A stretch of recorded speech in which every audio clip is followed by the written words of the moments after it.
ভক্তদেরকে বিভ্রান্ত করতেছে। সুতরাং যাহা শাস্ত্র বিধি মুচ্ছিজ্য বর্ততে কাম করতঃ না চা সিদ্ধিমবাপ্নতি না সুখম না পরাম গতি। স্বয়ং ভগবান বাদুল স্মৃতির 189 নং শ্লোকে বললেন, শ্রুতি স্মৃতি মমৈ বাক্যা যস্তো মূল্যাঙ্গ বর্ধতি আজ্ঞস্যদি মমদ্রাহি মদ্ভক্ত অপি না বৈষ্ণবঃ। কোথায় বলতেছেন? বাদুল স্মৃতি 189 নং শ্লোক। বক্তা হচ্ছেন স্বয়ং ভগবান। তো ভগবান বলছে শ্রুতি স্মৃতি মমৈ বাক্যা। শোনো জগৎবাসী, বেদে যা বলা আছে, স্মৃতিতে যা বলা আছে, আমারই আদেশ। যস্তু উল্লঙ্ঘ বর্ধতে, যে ব্যক্তি সেই বাক্যকে উল্লঙ্ঘন পূর্বক আজ্ঞাচ্ছেদি, তিনি আমার আজ্ঞার ছেদনকারী। যেমন দুর্যোধন ছিলেন, শুকনি ছিলেন, কংস ছিলেন, সেরকম আজ্ঞাচ্ছেদি মমদ্রোহী মদ্ভক্ত অপিনা। আরে সে তো ভক্তই নয়, বৈষ্ণব তো দূরের কথা। সুতরাং যারা ভক্ত হবে, বৈষ্ণব হবে, তাদেরকে অবশ্যই শাস্ত্র বাক্য নিরিখে জীবন যাপন করতে হবে। জয় জয় রাধা মাধব প্রীতি আনন্দে হরি হরি। তাই আমি বারংবার আপনাদের কাছে অনুরোধ রাখবো, আমি কিভাবে বললাম, কি কণ্ঠে বললাম, সেটি আপনারা বিবেচনার মাঝে রাখবেন না। আমার কথার সঙ্গে যদি শাস্ত্র বাক্যের অমিল দেখা দেয়, অনুরোধ করতেছি সেটি গ্রহণ করবেন না, যে কেউ বলুক। আরে স্বয়ং ভগবান যদি বলে, আমি প্রথম দিনে বলেছিলাম যে দ্বাদশ 22তম অবতার 24তম অবতারের মধ্যে ভগবান বুদ্ধদেবের অবতার রয়েছে। তৎকালীন বুদ্ধদেব এসে বেদ খণ্ডন করার চেষ্টা করলেন। আমরা যদি বুদ্ধদেবের সিদ্ধান্তকে মেনে নিতাম, আজকে আমরা বৌদ্ধ ধর্মের অনুসারী হয়ে যেতাম। তৎকালীন যারা আমাদের মহাজন ছিলেন, তারা বললেন, আপনি বুদ্ধ ভগবান, আপনাকে প্রণাম জানাই, নমস্কার জানাই, কিন্তু আপনার সিদ্ধান্তকে আমরা গ্রহণ করি না।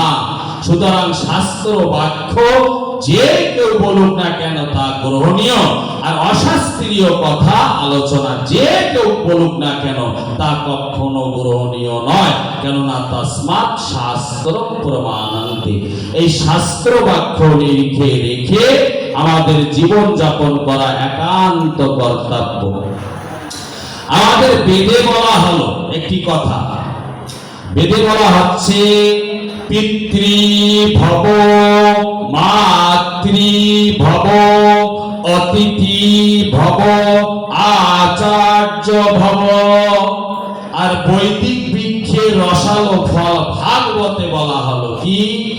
পুত্রানাম পরধর্ম পিতৃ শুশ্রূষাম যথা। মন দিয়ে শোনেন, যাদের বিশেষ করে পিতা মাতা আছে, ছেলে মেয়েদেরকে একটু পাটের আসরে নিয়ে আসবেন। কেননা কিছুদিন পর আমরা যাদের কাঁধে চলে যাব, এই জগৎ সংসারে তারাই থাকবে আমাদের পরে, তাদেরকে পাটের আসরে নিয়ে আসা দরকার। আমাদের সনাতন ধর্মের মাঝে অনেক পূজা পার্বণ হয়ে থাকে। সেই পূজা পার্বণের মাঝে দেখবেন আমাদের মা দুর্গার পূজা হয়, ছেলেমেয়েরা দুর্গা পূজা করে, তৎসঙ্গে কিভাবে হিন্দি গান বাজানো যায় সে ব্যবস্থা কিন্তু আমরা বসে থেকেই করে দিচ্ছি।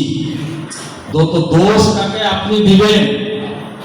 আমাদের ছেলেমেয়েরা 5 দিন 4 দিন মায়ের চরণে ফুল পুষ্প দিয়ে এইবার বাঘ খায়, মানে টাইগার দেখবেন অ্যালকোহল, ও টাইগার খেয়ে এবার ঠাকুর ভাসাতে যাচ্ছে।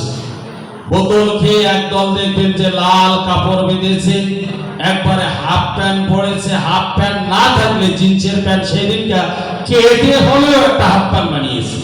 বানার পর এবার বাঘ খেয়েছে, খাওয়ার পর ওই দেখবেন খাওয়ার পর এখন তো গাড়ি নিয়ে যাচ্ছে ঠাকুর প্রতিমার পর প্রতিমা, প্রতিমার পর প্রতিমা। মাঝে মধ্যে রাস্তায় যখন জ্যাম হয়ে যাচ্ছে, ড্রাইভার গাড়িতে ব্রেক চাপ দিচ্ছে, এরা এবার অ্যালকোহলের বোতল খেয়ে পেছনটা নিয়ে বলতেছে বলো দুর্গা মাই। আর বলার পর দেখা যাচ্ছে যে মায়ের পক্ষ স্থলে, মায়ের চরণে তার এটো করা অ্যালকোহল গুলো গিয়ে পড়তেছে। এই তো আমরা পূজা করতেছি। এগুলো থেকে একটু ছেলে মেয়েদেরকে একটু সামাল দেওয়ার চেষ্টা করবেন। আপনি তো সেই বাবা যে সন্তানকে যে নাট্যমঞ্চে নিয়ে গিয়েছেন, তো আপনাকে যদি এটা বলা হয় পিতা স্বর্গ পিতা ধর্ম, তাহলে অধর্ম আর নরক কোথায়? আমাদের মাঝে এগুলো আজকে জানার দরকার।